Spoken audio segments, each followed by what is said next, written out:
परमात्मा स्वयं ही वहाँ से चल कर आते हैं जहाँ वो भगवान रहते हैं।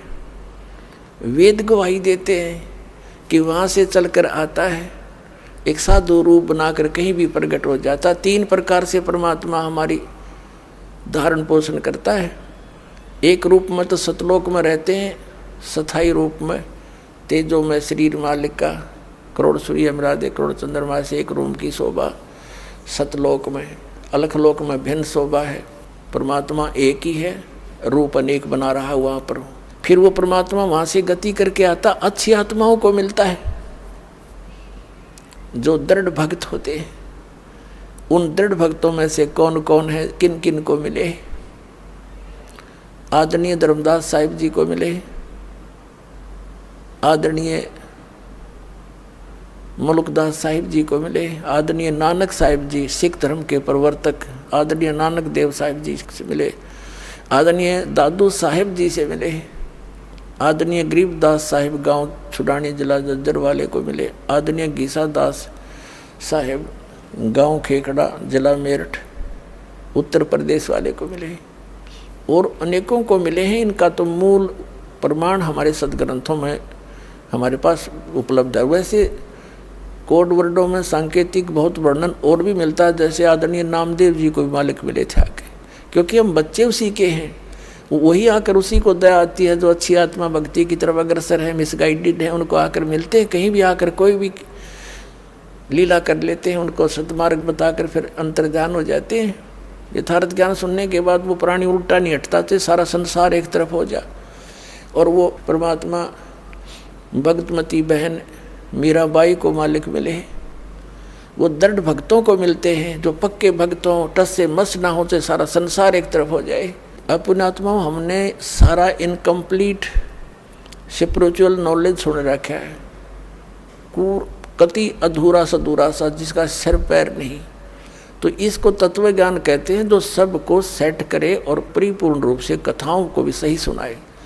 जैसे मीराबाई पिछले जन्म जन्मांतर की पुण्यकर्मी प्राणी थे, और काल उनको ऐसे स्थान पर पैदा कर देता है कि उनकी भक्ति कोई कर्ण ना दे। वो कैसे ठाकुरों के घर जन्म दे दिया, और राजस्थान के ठाकुर उस समय अपने आप को खुदा से नीचे नहीं मानते थे, अपनी बहन बेटियों को पर्दे में रखते थे, एक परंपरा थी उनकी। और स्वयं सब खेतों में या कहीं भी काम करना होता स्वयं करते थे। पशुओं का गोबर भी उठाकर बाहर कुड़ियों पर स्वयं डाला करते थे। अपनी बहन बेटियों को पर्दे में रखा करते, बाहर नहीं जाने देते थे। और कोई जाति थी तो उसको कलंकित माना जाता था, बहिष्कार करते थे, उसका बहुत विरोध करते थे, उसका बुरा हाल कर देते थे, यहाँ तक कि उसको मार भी देते थे। अब परमात्मा की आत्मा भगवान बन नहीं रह सकती, और पिछले संस्कार उसको टिकने नहीं देते, जिसके परिणाम स्वरूप वो आत्मा परमात्मा के लिए कहीं ना कहीं भटक रही होती है। काल ने जगह जगह एजेंट बैठा रखे हैं अपने। कहीं देखोगे कोई पूजा पाड़निया, कितने कोई पत्रालियाँ बैठा ला तेरी भविष्य बता दूँ, आजा बैठ जा धर दे 20 रुपये। फिर ये नकली संत, ये पंथ बना रखे नेरे, ये सारे एजेंट काल ने छोड़ रखे मिसगाइड करने के लिए। एक दयालु दाता हमारा पिता विधाता है, कबीर भगवान वो स्वयं आता है। वो जब ज्ञान देने लगता है तो विरोधी लोग असंख्य होते हैं।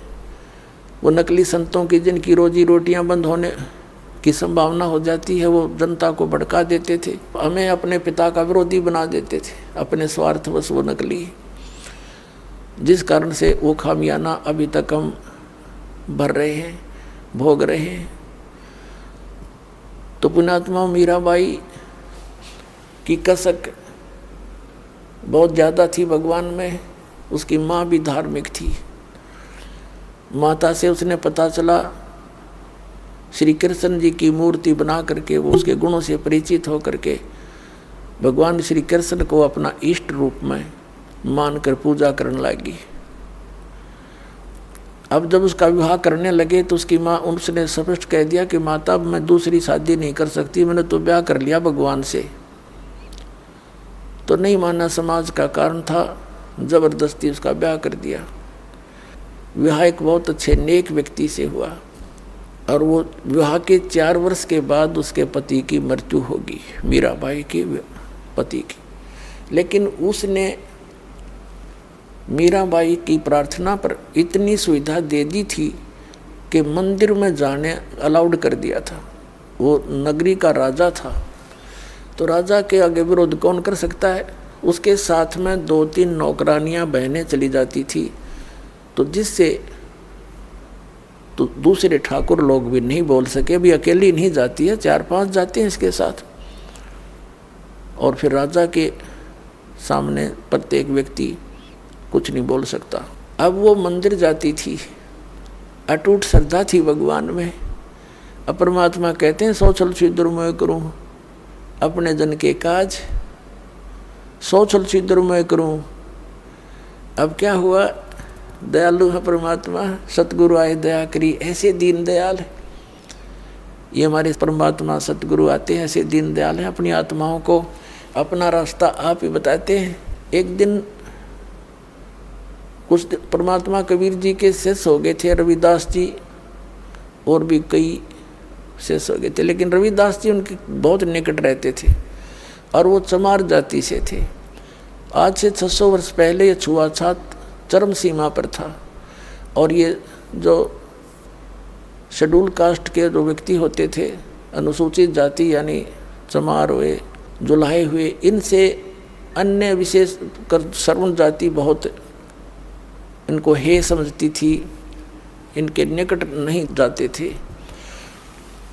तो जिस रास्ते से मीराबाई जाती थी मंदिर में, उसी रास्ते में बीच में एक गरीब की झोपड़ी थी, आगे उसके साथ ही एक लंबा वैसे वन था, वृक्ष थे, खुला मैदान था। वहाँ परमात्मा कबीर जी और रविदास जी दोनों संत रूप में वहाँ सत्संग करने लग गए। अब मीराबाई जा रही थी मंदिर में, और जब देखा जाते समय कि कोई साधु संत आए हैं, लोग इकट्ठे हो रहे हैं, वापस आई 1-2 घंटा मंदिर में अपनी करके पूजा अर्चना, तो वापस देखा तो वहाँ सत्संग हो रहा था। मीराबाई और सखियों ने सबने मिलकर सोचा चलो 2 वचन सुनते हैं, भगवान की चर्चा हो रही है। वो बैठ गई जाके। परमात्मा तो आए इसीलिए थे, उस अपनी आत्मा को कहते हैं गोता मारूं स्वर्ग में जा बैठूं पाताल, कह कबीर ढूंढता फिर वो अपने हीरे मोती लाल। जैसे परमात्मा ने सबको ऐसे ही खोजा, तो मीराबाई सत्संग सुनने लगी। परमात्मा ने सत्संग वही किया जो राम और कृष्ण के बारे में वो किया करते थे। गुण तीनों की भक्ति में ये भूल पड़ो संसारे, कह कबीर निज नाम बिना कैसे उतरो पारे। 3 देव की जो करते भक्ति, इनकी कदे ना होवे मुक्ति। सारी कथा कहानी सुनाई भगवान ने। ब्रह्मा विष्णु महेश नासवान है, इनसे ऊपर कोई और परम शक्ति है, अपने को छुपा कर दाता बताया करते थे। मीराबाई को शौक लगा जैसे बिजली का झटका लगा करे, क्योंकि वो श्री कृष्ण की पुजारण थी, श्री विष्णु की पुजारण थी। पहली बार तो पुण्यात्माओं सबके साथ ऐसी घटना घटी। दास को भी ऐसा झटका लगा था, जब क्योंकि दास श्री कृष्ण और विष्णु का कट्टर पुजारी था, हनुमान जी के व्रत रखता था। श्याम जी हमारे दादा लाई वह गांव पूरी साजली पूजा वो भी करता था।